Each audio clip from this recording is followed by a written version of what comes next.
So guys, जैसा कि हमने पिछले एपिसोड में देखा कि जियो चे डॉक्टर बनकर जियो ट्राइब में जाकर चेंग का इलाज कर रहा था, मगर उसके बाद से चेंग को काफी दर्द हो रहा था। इससे तियान बहुत गुस्सा हुआ था। फिर अब हम तियान को देखते हैं। वो कहता है कि अब मैं उस बूढ़े डॉक्टर को जिंदा नहीं छोड़ूंगा। वो मिस्टर हुआंगफू यानी जियो चे को मारने के लिए जाने लगता है। बेकाबू से रोकने के लिए आता है। तियान उसे थप्पड़ मार देता है। बेकाओ कहता है कि यंग मास्टर की जो हड्डियां टूटी हुई थी अब वो जुड़ गई है। उनकी वेस भी ठीक हो रही है, इस वजह से उन्हें दर्द हो रहा है। इतने कम समय में मिस्टर वांगफू ने यंग मास्टर की हड्डियां जोड़ दी। वो सच में बहुत स्किल्ड डॉक्टर है। यह सुनकर तियान बहुत खुश होता है। वो कहता है कि एंसेस्टर्स ने हमें ब्लेसिंग दी, जिस वजह से हमें इतना अच्छा डॉक्टर मिला। बेकाबो चेंग से कहता है कि कुछ भी हो जाए, लेकिन आपको मिस्टर वांगफू को रेस्पेक्ट देनी होगी। जितना ज्यादा वो खुश होंगे उतना जल्दी आप ठीक हो पाएंगे। तियान कहता है कि सब लोगों को मेरा ऑर्डर दे दो कि जैसे हम अपने एंसेस्टर्स की इज्जत करते हैं उसी तरह हमें मिस्टर वांगफू की इज्जत करनी होगी। अगर किसी ने उनकी बेइज्जती की तो मैं उसे जिंदा नहीं छोड़ूंगा। वहीं हम जियोचे को देखते हैं। वो जियो ट्राइब के खाने का मजा ले रहा था। मोली पॉइजन पर्ल से बाहर आती है। जियोचे कहता है कि तुम इतनी जल्दी कैसे उठ गई? वैसे जो बेड में तुम्हारे लिए लेकर आया था वो कैसा है? मोली कहती है कि वो सब छोड़ो, पहले मुझे ये बताओ कि तुमने मेडिकल स्किल्स और रूप बदलना कहाँ से सीखा? जियोचे कहता है कि ये मैंने मेरे आखिरी मास्टर से सीखा। मोली उसके बारे में पूछती है, मगर जियोचे उसे नहीं बताना चाहता था कि ये उसका दूसरा जन्म है, इसीलिए वो कुछ नहीं कहता। मोली कहती है कि तुम बहुत ही बड़ी मुसीबत में फंस गए हो, अब तुम क्या करोगे? जियोचे कहता है कि अगर ये लोग मुझे मारने की कोशिश करते हैं तो मैं आखिर तक लड़ूंगा और इनको सबक सिखाऊंगा। मोली कहती है कि तुम्हारे साथ मैं भी हूँ, इसीलिए कोई बेवकूफी मत करना वरना हम दोनों मारे जाएंगे। जियोचे चेंग के पास जाता है। वो चेंग का हाथ पकड़कर जोर से खींचता है, जिससे उसे बहुत दर्द होता है। मोली कहती है कि तुम बहुत अच्छे डॉक्टर हो, वो पूरी तरह ठीक होने वाला है। पहले तुमने इसे मारा था, अब तुम इससे ठीक क्यों कर रहे हो? जियोचे कहता है कि इसका ठीक होना मेरे हाथों में है, तुम बस इंतजार करो और मजे लो। जियोचे अपनी पावर से चेंग के हाथ का दर्द कम कर देता है। वो वहाँ से जाने लगता है। तियान उसे रोकर पूछता है कि आप कहाँ जा रहे हैं? आपने कहा था कि आज आप मेरे बेटे का इलाज करेंगे। जियोचे कहता है कि मैं यहाँ अपना वक्त बर्बाद नहीं कर सकता। मैंने तुम्हें कहा था कि कोई इसे खाना मत खिलाना, लेकिन तुम लोगों ने मेरी बात नहीं मानी और इसे खाना खिला दिया। अभी तक उसने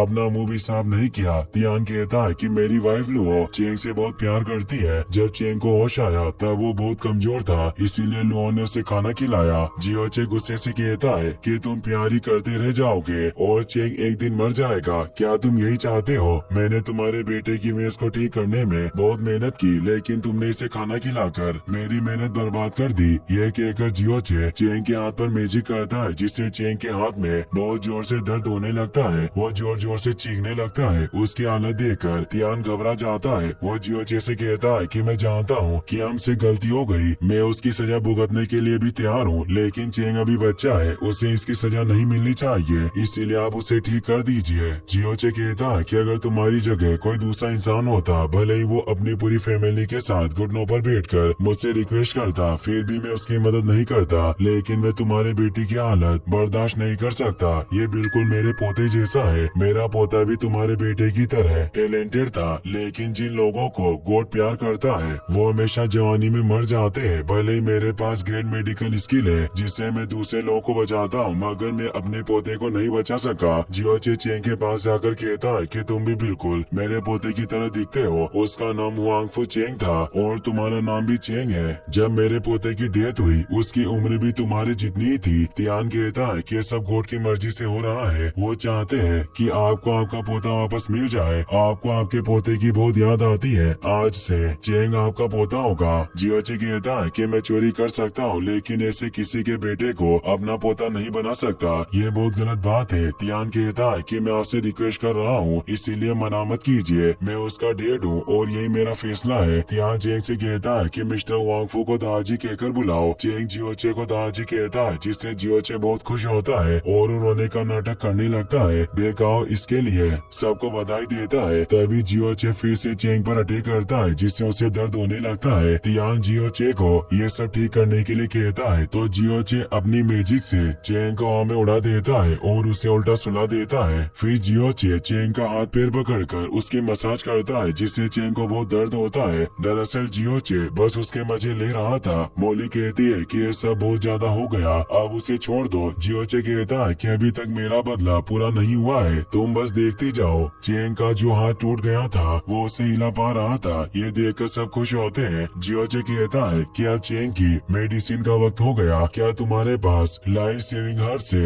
बेकाओ जियोचे को जियो ट्राइब से सीक्रेट रूम में लेकर जाता है जहाँ बहुत सारी रेयर मेडिसिन थी। जियोचे उस हर्ब की स्मेल से बता देता है कि कौन सी हर्ब्स कहाँ है। इससे बेकाओ बहुत हैरान होता है। जियोचे बेकाओ से कुछ हर्ब्स निकलवाता है, तभी जियोचे को वहाँ एक सोट दिखाई देती है जिसे देखकर वो चौंक जाता है। बेकाओ बताता है कि सोट को टाइगर स्पिरिट कहा जाता है। कहा जाता है कि एक मिस्टिक व्हाइट टाइगर पिल को इस सोट में डाला गया है। ये जीनियो सिटी का इकलौता मिस्टिक वेपन है। यहाँ पॉइजनस गन्स और थंडरबोल्ट ग्रेनेड भी है। बेकाओ जियोचेन को गन और ग्रेनेड्स यूज करने के बारे में बताता है। जियोचे गन लेकर बेकाओ को डराने लगता है। दोनों चेंग के पास आ जाते हैं। फिर हर दिन जियोचे बेकाओ के साथ सीक्रेट रूम में जाता है और हर्ब्स लेकर आता है। 3 दिनों में चेंग अपने पैरों पर चलने लगता है। इससे बेकाओ बहुत हैरान होता है। वो जियोचेन का फैन बन जाता है। जियोचे कहता है कि 1-2 महीने में जब तुम ठीक हो जाओगे तो मैं तुम्हें अर्थ फेज पर पहुंचा दूंगा। चेंग कहता है कि क्या मुझे जल्दी अर्थ फेज पर नहीं पहुंचा सकते हैं, क्योंकि जियोचे के भागने के पहले मुझे उससे बदला लेना है। तियान कहता है कि तुम फिक्र मत करो, 10 दिनों में लौट के जियोचे को हमारे हवाले कर देंगे। चेंग कहता है कि मैं खुद जियोचे को पकड़कर अपने हाथों से मारना चाहता हूँ। उसके बाद मैं लियोयून सिटी जाकर उसकी फैमिली को मार दूंगा।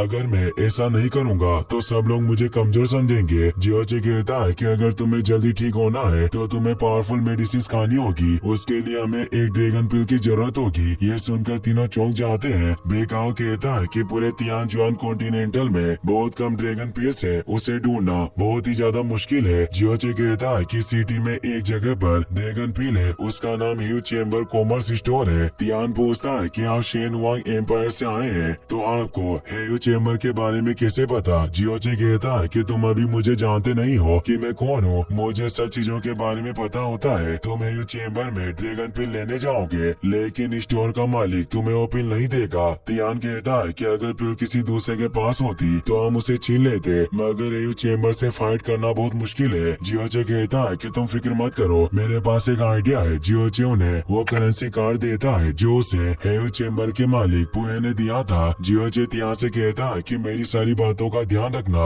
और बेकाओ को अपने साथ ले जाओ ताकि तुम्हें बता सके कि ड्रैगन पिल असली है या नकली। वो दोनों वहाँ से जाने लगते हैं। जियोचे कहता है कि मुझे चेंग के लिए मेडिसिन लेकर आनी थी पर मैं भूल गया। तुम दोनों ड्रैगन पिल लेने जा रहे हो तो किसी दूसरे को मेरे साथ मेडिसिन लेने के लिए भेज दो। तियान कहता है कि मेरे और बेकाओ के अलावा कोई भी सीक्रेट रूम में नहीं जा सकता। जियोचे कहता है कि अब हम क्या करेंगे, अगर मेडिसिन देने में देर हो गई तो प्रॉब्लम हो सकती है। तियान सीक्रेट रूम की चाबी बाहर निकाल कर कहता है कि आप अकेले ही मेडिसिन लेकर आइए। जियोचे नाटक करते हुए कहता है कि मैं एक बाहर का आदमी हूँ, मैं इस तरह तुम्हारे सीक्रेट रूम में अकेला नहीं जा सकता। तियान कहता है कि आप भी कैसी बात कर रहे हैं, आप चेंग के दादाजी और हमारे फैमिली मेंबर है। जियोचे कहता है कि मुझे चेंग को बचाने के लिए ये करना ही होगा। वो सीक्रेट रूम की चाबी ले लेता है। तियान और बेकाओ ड्रैगन पिल लेने के लिए चले जाते हैं। दूसरी तरफ हम लेन और युआनबा को देखते हैं। कुछ स्टूडेंट्स उनके पास आते हैं। वो बताते हैं कि हमने जियोचे को हर जगह ढूंढा मगर हमें वो कहीं नहीं मिला। ये सुनकर युआनबा रोने लगता है। एक स्टूडेंट कहता है कि शायद जियो ट्राइब के लोगों ने जियोचे को किडनैप कर लिया।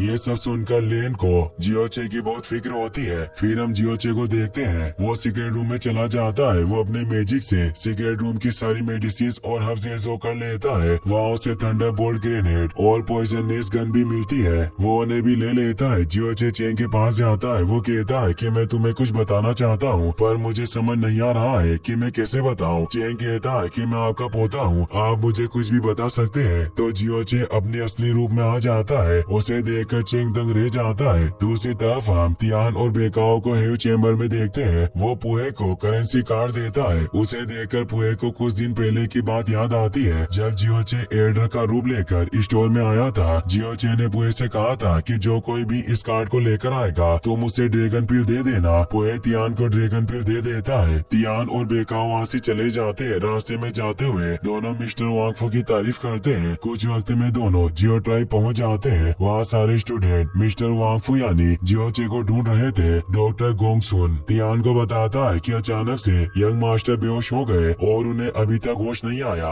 ये सुनकर तियान के हाथ से ड्रैगन पिल गिर जाती है। तभी एक स्टूडेंट उस पर पैर रख देता है, जिस वजह से वो पिल टूट जाती है। बेकाओ कहता है कि मैंने इसे चेक किया था, ये ड्रैगन पिल थी। तो अब ये केक कैसे बन गया? फिर हम कुछ दिन पहले का सीन देखते हैं। जियो चे वाली पॉइजन पल की मदद से उस केक में ड्रैगन पिल का ऑरा डाल देता है ताकि किसी को पता न चले कि ये केक है। जियो चे शुरू से ही इन सब चीजों को प्लान कर रहा था। फिर हम परजेंट का सीन देखते हैं कि स्टूडेंट आकर बताता है कि किसी ने सीक्रेट रूम को लूट लिया। तियान बेकाओ के साथ वहाँ जाता है। वहाँ से सारी मेडिसिन, स्पीड सोल स्वॉर्ड और कुछ वेपन्स गायब थे। ये देखकर तियान घबरा जाता है। वहाँ उसे एक लेटर मिलता है जो जियोचे ने छोड़ा था। उसमें लिखा था कि तुम्हारा बेटा अब अपंग हो गया है, यहाँ तक कि असली वांगफू भी उसे ठीक नहीं कर सकते। ये पढ़कर तियान को बहुत गुस्सा आता है। उसके मुंह से खून आने लगता है और वो बेहोश हो जाता है। दूसरी तरफ हम जियोचे को देखते हैं। वो जियो ट्राइब से दूर जा रहा था। मोली कहती है कि तुम इस सब कचरे को दूसरी जगह नहीं डाल सकते हो क्या? जियोचे कहता है कि अभी इसके लिए वक्त नहीं है, मुझे यहाँ से भागना होगा। तभी जियोचे है उसके सामने आ जाता है। जियोचे उसे पागल बनाकर वहाँ से जाने लगता है। तभी जियोचे के मैजिक क्रिस्टल पर मैसेज आता है कि मिस्टर वांगफू ही जियोचे है, उसने सिगरेट रूम से चीजें चुरा ली है, सब लोग उसे ढूंढो। ये सुनकर जियोचे को बहुत गुस्सा आता है। वो जियोचे को पकड़ने के लिए उसके पीछे भागता है। जियोचे शेडो स्टार कोड की मदद से वहाँ से भागने की कोशिश करता है, लेकिन जे अटैक करके उसे दूर गिरा देता है। जे उसे देखने के लिए जाता है। तभी जियोचे उसके सामने थंडरबोल्ट ग्रेनेड ब्लास्ट कर देता है। इसी के साथ ये एपिसोड यहीं पर खत्म हो जाता है। और 100 सब्सक्राइब के लिए आपका धन्यवाद।